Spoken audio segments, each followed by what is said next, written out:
643 centimeters in feet? First of all, we need to know the value of 1 centimeter in feet. It's always 1 centimeter equals 0.03280839895 feet.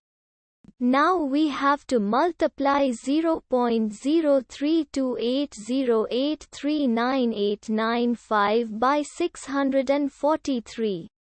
Therefore, 643 centimeters times 0.03280839895 feet equals 21.09580052485 feet.